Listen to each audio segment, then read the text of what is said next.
पहले जिस विषय का मैं जिक्र करना चाह रहा हूं वो है इन्वेस्टमेंट की प्लानिंग, फाइनेंशियल प्लानिंग और इसको कल पर टालने की प्रवृत्ति क्यों गलत है, क्यों निवेश की प्लानिंग जो है वक्त रहते कर लेनी चाहिए, इस पर हम चर्चा करेंगे। शिल्पा भास्कर गोले जानी मानी जो हैं एक्सपर्ट हैं हमारे साथ और वो फाउंडर हैं नर्डी बर्ड फाइनेंशियल वेलनेस से। शिल्पा, बहुत बहुत स्वागत है आपका। मैं एक उदाहरण के जरिए आपके पास आना चाहूंगा। उदाहरण ये कि जब आदमी की कमाई 25-50 हजार होती है तो भी कहता है कि साहब उसको भोग ज्यादा कर लिया जाए, इससे जरा मैं शॉपिंग कर लूं, इससे जरा मैं बाकी खर्चे निपटा लूं, फिल्में देख लूं, थोड़ा दोस्तों के साथ ट्रिप कर लूं। और जब उसकी सबसे युवा अवस्था होती है उस बारे में तो बचत और फाइनेंशियल प्लानिंग के बारे में सोचता ही नहीं। आज तो ठीक है, आज हमारे पास इंफॉर्मेशन का बहुत बड़ा भरा पूरा संसार है, तो हम कुछ चीज़ों के बारे में चर्चा कर रहे हैं। लेकिन ये जो टालने वाली प्रवृत्ति है वो क्यों सही नहीं है, और हमें ये बताएं कि प्लानिंग शुरू कहाँ से करनी चाहिए। पहले मैं आपको धन्यवाद देना चाहती हूँ प्रशांत कि आपने मुझे आपके शो पे बुलाया, so thank you very much. आते हैं आपके सवाल पे, तो आपने बहुत ही इम्पोर्टेंट उदाहरण दिया कि जो यंग लोग हैं, जो बिल्कुल शुरुआत है, बस कमाना शुरू किया है, उनको फाइनेंशियल प्लानिंग टालना नहीं चाहिए, क्योंकि फाइनेंशियल प्लानिंग में आपकी लाइफ से लिंक्ड है। मतलब आप जो भी आपके लाइफ के डिसीजंस लेंगे, आपके जो ड्रीम्स हैं, आपके आगे की जो लक्ष्य हैं, वो सब उस सब में पैसों का एक बहुत इम्पोर्टेंट रोल है। तो ये सोचते हुए फाइनेंशियल प्लानिंग का की बहुत-बहुत ज़रूरत है सबके लाइफ में, और अगर आप करियर आपका शुरू कर रहे हैं तो ये और भी ज़रूरी है। और इसमें मैं 2-3 उदाहरण अपने साइड से देना चाहती हूँ प्रशांत। तो 3 मैंने चीज़ें देखी हैं जहाँ अ, टालने के वजह से लोगों ने बाद में पछताया है अपने पैसों को लेके। और ये 3 बहुत इम्पोर्टेंट उदाहरण हैं। एक है कर्ज़। तो बहुत बार ये होता है कि शुरुआत में जब करियर हम शुरू कर रहे हैं, और आप जैसे आपने बोला कि हम खर्चों पे ज़्यादा सोचते नहीं हैं और यहाँ-वहाँ पैसे खर्च कर देते हैं। तो असल में होता क्या है कि जो इम्पोर्टेंट आपके भविष्य के लक्ष्य हैं, उनके लिए आप पैसे अलग से नहीं रखते, और इसकी वजह से बाद में जब ये लक्ष्य आपका पास आता है, तो आप पछताने लगते हो कि अभी तो जो मात्रा है जिसमें मुझे एसआईपी करनी है, जिसमें मुझे निवेश करना है, वो बहुत बड़ा लग रहा है। तो अगर आप 25 वर्ष की उम्र में और 35 बहुत ही अर्ली 25 या 30 के बीच में अगर आप निवेश करना शुरू करेंगे, स्पेशली आपके लॉन्ग टर्म लक्ष्यों के लिए जो 10 साल से ज़्यादा दूर हैं, तो उनके लिए आप अगर 25 और 30 के एज में शुरू करेंगे, तो आपके पास टाइम बहुत ज़्यादा है कंपाउंडिंग का लाभ देखने के लिए। हमें सबको पता है कि निवेश करते वक़्त सबसे ज़रूरी है कि आपके जो भी रिटर्न्स हैं, वो प्रिंसिपल के साथ जुड़े हैं, फिर आपको उस इंटरेस्ट पे इंटरेस्ट चढ़ता है। और ये एक बहुत ही मैजिकल सी चीज़ है जो बाद में जाके आपको बहुत लाभ दे सकता है, क्योंकि आपके पैसे कंपाउंड और मल्टीप्लाई होने लगेंगे। तो उसका लाभ अगर आपको उठाना है, तो आपको जल्दी निवेश करना शुरू करना पड़ेगा। स्पेशली अगर आप अपने रिटायरमेंट के बारे में सोचें, तो उस हिसाब से बहुत ही ज़रूरी है प्रशांत। बिल्कुल, बहुत अहम बात आपने कही। एक चीज़ और मैं समझना चाहता हूँ। ये कुछ उदाहरण तो हमने दे दिए कि भई किस वजह से इस तरह की प्लानिंग लोग टालते हैं। लेकिन ना फिर भी आप तो बहुत सारे लोगों के साथ डील करती होंगी, आप तो बहुत सारे लोगों के बारे में जानकारी जुटाती होंगी। मेन रीज़न क्या है? क्या किसी तरह का कहते हैं किसी वो कहते हैं लायबिलिटी से बचना, या इस तरह का कि साहब जो आजकल फ़लसफ़ा है कि आज में जी लो, कल क्या होगा किसे पता, ये जो प्रवृत्ति है वो, या कुछ और वजह है? एक्चुअली आपने बहुत ही सही पहचाना प्रशांत। सबसे बड़ा रीज़न इस चीज़ को टालने का है, उसको कहते हैं इंस्टेंट ग्रैटिफिकेशन। होता क्या है कि हमारा दिमाग जो भी हम एक्शन लेते हैं, उसका आज ही परिणाम देखना चाहता है। संतुष्टि आज ही हम लोग चाहते हैं, वर्तमान में ही हमें रिज़ल्ट्स चाहिए। तो होता क्या है कि हम लोग 10 साल और 20 साल का उतना दूर हम सोच ही नहीं पाते, और हमारा दिमाग भी ये नहीं समझ पाता कि आज इसके लिए अगर मैं निवेश करूँ, तो मेरे बाद में मुझे उसका क्या लाभ होगा? मुझे लाभ तो अभी चाहिए। तो ये सबसे बड़ा इम्पोर्टेंट रीज़न है, जो है हमारा दिमाग जो हमारे साथ ये गेम खेलता है इंस्टेंट ग्रैटिफिकेशन का। दूसरा प्रशांत बहुत इम्पोर्टेंट चीज़ जो आपने बिल्कुल शुरुआत में बोली, वो है इन्फॉर्मेशन। आजकल इतना सारा इन्फॉर्मेशन अवेलेबल है कि इसके वजह से भी हम लोग कंफ्यूज और ओवरवेल्म हो जाते हैं। हम लोग एक्शन ही नहीं ले पाते क्योंकि हमारे पास इतने ज़्यादा चॉइसेस हैं, इतना ज़्यादा इन्फॉर्मेशन है, तो मैं कहाँ से स्टार्ट करूँ, कहाँ से शुरू करूँ, ये भी समझ में नहीं आता बहुत लोगों को। और तीसरा और फाइनल जो वजह है, वो है कि बहुत लोगों को अपने इनकम और आपके खर्चों में डीप में घुसना नहीं चाहते क्योंकि उनको उस चीज़ का डर है। उनको लगता है कि अगर मैं अपना बैंक स्टेटमेंट बहुत गौर से देखूँ तो मुझे कुछ मैं अपने आप को जज करने लगूँगी, there will be a shame associated, guilt होगा। तो ये शेम, गिल्ट और फ़ियर के वजह से भी लोग थोड़ा डरते हैं अपने फाइनेंसेस में घुसने के लिए। तो ये 3 मेन रीज़न्स हैं प्रशांत। बिल्कुल। चलिए, अब हमने कारण तो समझ लिया, लेकिन अब समझते हैं कि फाइनेंशियल प्लानिंग कई बार ऐसा होता है कि चलिए हमने मन भी बना लिया कि हमें अपनी फाइनेंशियल प्लानिंग करनी है, लेकिन ये फाइनेंशियल प्लानिंग जो है वो बेसिक होंगे क्या? किन-किन बातों का ध्यान रखा जाना चाहिए? इस पर ज़रा हम चर्चा कर लेते हैं। तो शिल्पा, एक चीज़ बताइए कि आम तौर पे हमें ये मानना पड़ेगा कि बहुत ही शुरुआती दौर है किसी की अर्निंग का, और शायद वो 20, 25, 30, 35 हज़ार इसी की रेंज में कमा रहा है, या हम शायद 20 से 25 हज़ार को ज़्यादा बेहतर रहेगा उसको लें अगर वो उसका शुरुआती करियर है। अब यहाँ पर उसके खर्चे, किराए, बाकी सब चीज़ें होंगी ही होंगी।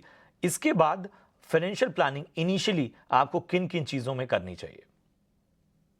बढ़िया सवाल और मैं शुरू करती हूँ सबसे इम्पोर्टेंट बात से प्रशांत, और वो है कि जो अनप्लैन्ड एक्सपेंसेस आएँगे। अभी आप निवेश तो करना शुरू करना चाहते हैं और वो बहुत अच्छी बात है, लेकिन बात ये है कि निवेश करने के पहले आपको एक प्रोटेक्टिव कवर, अपने लिए एक सुरक्षा कवच बनाना बहुत ज़रूरी है। क्योंकि मान लीजिए बाद में जाके कोई ऐसा अनप्लैन्ड एक्सपेंस या इमरजेंसी आ गया आपकी लाइफ में, तो उस टाइम पे ऐसा नहीं होना चाहिए कि आपको यहाँ-वहाँ से उधार लेना पड़े और इसमें बहुत डिस्ट्रेस भी आपको महसूस हो सकता है।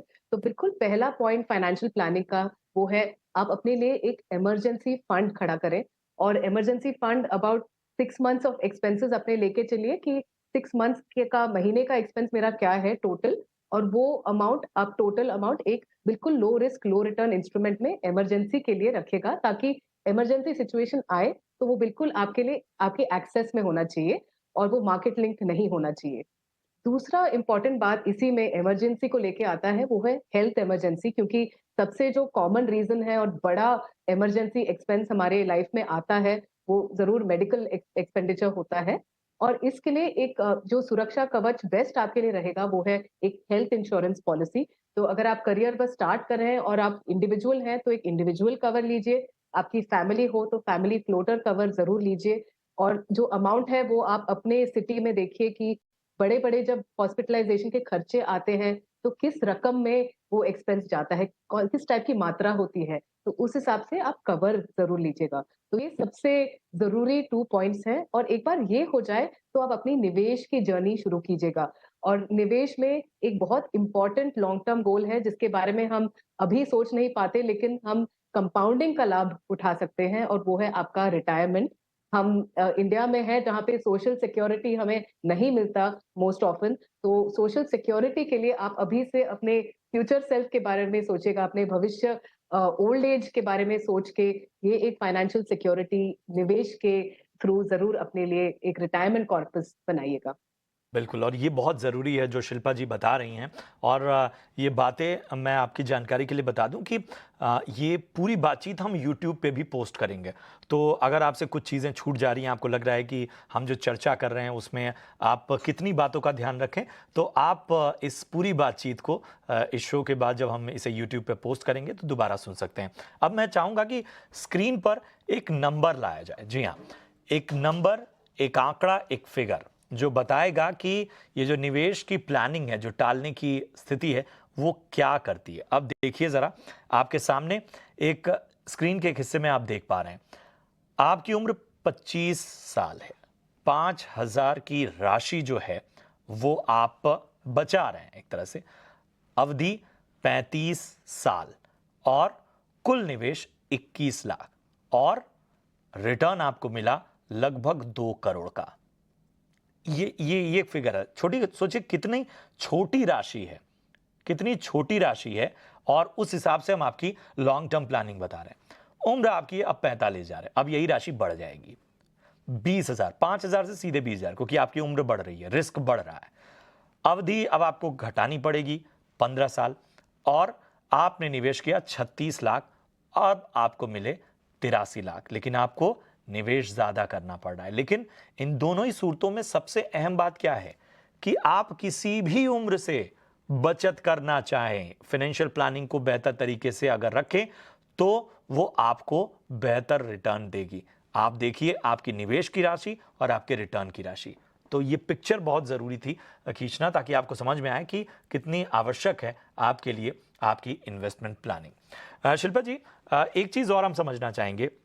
मोटे मोटे खर्चे या अकस्मात आने वाले खर्चे तो होते ही हैं, इसके अलावा हम देखते हैं कि कई बार चूंकि नई जिम्मेदारी होती है, हम चीज़ें एक तरह से कैलकुलेट नहीं कर पाते हैं, और बहुत से ऐसे खर्चे होते हैं जो रोज़ के खर्चे होते हैं जिनको हम नहीं कैलकुलेट कर पाते हैं, और आखिर में लगता है अरे साहब सैलरी तो ख़त्म हो गई, अब करें तो करें क्या।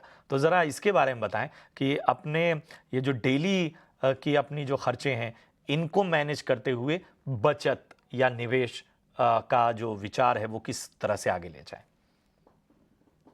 बहुत ही बढ़िया क्वेश्चन प्रशांत। आई थिंक सबसे इम्पोर्टेंट है कि आप बैठ के पहले ये समझिए कि आपका साल भर का एक्सपेंस क्या होता है। तो डेली एक्सपेंस एक चीज हुई, दूसरा है कि कुछ-कुछ एक्सपेंसेस साल में 1 बार भी आते हैं, साल में 2 बार आते हैं, जैसे आपके बच्चे का स्कूल फीस हो सकता है। और कुछ-कुछ होते हैं जो आपके मंथली एक्सपेंसेस होते हैं, जैसे इलेक्ट्रिसिटी का बिल भरा, आपका घर का रेंट भरा। तो एक बहुत ही इम्पोर्टेंट एक्सरसाइज है कि आप बैठ के ये पूरा एक लिस्ट बनाएँ कि मेरे क्या-क्या खर्चे होते हैं साल के, और उससे आप एक अंदाज़ लगा सकते हो कि आपको कितना कमाना है, ताकि आप ये एक्सपेंसेस भी अपना मीट कर पाएँ, और साथ में निवेश के लिए भी आपके लिए कुछ पैसे उसके लिए साइड में आप रख पाएँ। और इसके लिए एक मिनिमम नंबर है, मैं रूल्स ऑफ थंब में उतना नहीं मानती Prashant, but I think starting point जो आप कह सकते हैं, एटलीस्ट अगर आप 10% अपनी सैलरी सेविंग्स और इन्वेस्टमेंट्स के लिए बचा सकते हैं, तो वो एक बहुत अच्छी शुरुआत है। लेकिन आगे जाते-जाते इस अमाउंट को आप स्टेप अप कीजिए, क्योंकि जितना आप अभी से मतलब छोटी उम्र से आप स्टार्ट करके बचाएँगे, तो बाद में जाके अमाउंट एक बहुत बड़ा रकम बन जाएगा और आप अपना लक्ष्य अच्छे से मीट कर पाएँगे।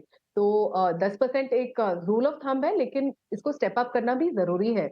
और इसके लिए एक अच्छा एक्सरसाइज़ है कि आप बैठ के देखें कि अगर मेरा लक्ष्य है, मतलब 10 साल दूर है, तो 10 साल बाद उसकी फ्यूचर वैल्यू क्या होगी? भविष्य में उसका वैल्यू क्या होगा इन्फ्लेशन को ऐड करने के बाद? फिर आप एक बैकवर्ड कैलकुलेशन कीजिए कि मंथ ऑन मंथ आपको कितना बचाना है उस लक्ष्य तक पहुँचने के लिए। ये थंब रूल से एक बेहतर तरीका है, तो अपने सारे लक्ष्य को लिखिएगा, उसका फ्यूचर का जो वैल्यू है, वो मात्रा कैलकुलेट कीजिएगा, और फिर बैकवर्ड कैलकुलेशन करके देखिएगा कि मंथ ऑन मंथ आप कितना सेव करके उस गोल तक पहुँच जाएँगे। और इसके लिए आपको एक फिक्स्ड अमाउंट भी लेने की ज़रूरत नहीं है, आप स्टेप अप भी कर सकते हैं कि मान लीजिए आपने शुरुआत में 5,000 से शुरू की और अगले साल आपने उसे 10% से बढ़ाया। तो ये भी एक तरीका है अपना निवेश का एक कंसिस्टेंसी बना के रखने का, प्रशांत। शिल्पा जी, अब ये सवाल तो आपसे बातचीत करते करते मेरे जहन में आ गया। अ, बचत जो है वो मायने रखती है, इन्वेस्टमेंट मायने रखता है। अब मैं आपके सामने दो केस रखता हूं, और शायद कमोबेश मुझे लगता है ये दोनों केसेस एक दूसरे से जुड़े हुए नजर आए। एक घर में पति पत्नी भी हैं, और अगर बहुत यंग एज में जाएं तो हम देखते हैं कि रूम शेयरिंग यानी रूममेट्स भी होते हैं शहरों में जब वो जॉब करते हैं। तो अब इनको किस तरह से अपनी प्लानिंग करनी चाहिए? पति पत्नी में कौन ज्यादा आपको लगता है कि बेहतर बचत कर सकता है, इन्वेस्टमेंट कर सकता है? और अगर ये दोनों हैं तो इनको किस तरह से, चूंकि दोनों अगर काम काजू हैं, दोनों काम कर रहे हैं, दोनों की सैलरी आ रही है, तो किस तरह की प्लानिंग होनी चाहिए? अगर दोनों जॉब कर रहे हैं और दोनों कंट्रीब्यूट कर रहे हैं घर के खर्चों में, तो ज़रूरी है कि आप बैठ के एक बार अपने गोल्स साथ में समझिए कि आपके लक्ष्य क्या हैं। कुछ-कुछ लक्ष्य ऐसे हो सकते हैं कि आपके इंडिविजुअल लक्ष्य हैं, जो सिर्फ़ आपके लिए ही ज़रूरी है और आपकी हस्बैंड या वाइफ के लिए उतना इम्पोर्टेंट नहीं है।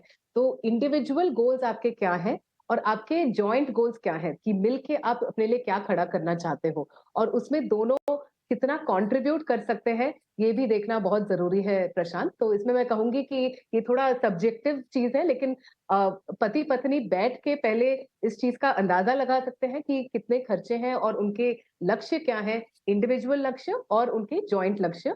और फिर मिलके देख सकते हैं कि कहाँ पे किसको कितना कंट्रीब्यूट करना चाहिए इसके लिए। कुछ घरों में मैंने देखा है कि एक स्पाउस सारे वेरिएबल खर्चे जो भी अपने रेगुलर खर्चे हैं, रिकरिंग खर्चे हैं वो उठाता है और दूसरा स्पाउस सारे निवेश के खर्चे उठाता है। लेकिन ज़रूरी नहीं है कि ये एक बेस्ट सॉल्यूशन है।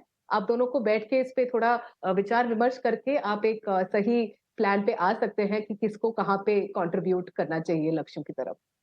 बिल्कुल। और अगर रूम शेयरिंग की बात आए तो आई थिंक इसमें भी यही ज़रूरी है कि आप लोग बैठ के कैसे आपको अपने खर्चे शेयर करने हैं। मान लीजिए ग्रोसरी के खर्चे हों या रेंट के खर्चे हों या और भी यूटिलिटी खर्चे आपके हो सकते हैं, तो उसका बेस्ट तरीका क्या है कि कौन कितना कंट्रीब्यूट करेगा? ये इसके लिए पहले अंदाज़ा लगाना ज़रूरी है कि आपके क्या-क्या खर्चे आएँगे, जो जॉइंट खर्चे, और उसको आप कैसे स्प्लिट कर सकते हैं, फिर आप उसका डिस्कस कर सकते हैं प्रशांत। बिल्कुल शिल्पा जी, बड़ा ही बेहतर तरीके से आपने विश्लेषण किया और हमने, मुझे लगता है कमोबेश हर पहलू को हमने छू लिया है। और चर्चाएं चूंकि जो फाइनेंशियल प्लानिंग है उसको लेके हम करते रहते हैं, इसलिए मैंने वो हिस्सा जाने दिया कि हम कौन कौन से ऑप्शन देखें, क्योंकि आपने तमाम अपने जवाबों में उनकी ओर इशारा कर दिया था। बहुत बहुत शुक्रिया करेंगे शिल्पा जी हमसे जुड़ने के लिए और इस खास विश्लेषण के लिए। उम्मीद है कि ये बातचीत हमारे दर्शकों के काम आए, उन्हें पसंद आए। चलिए अब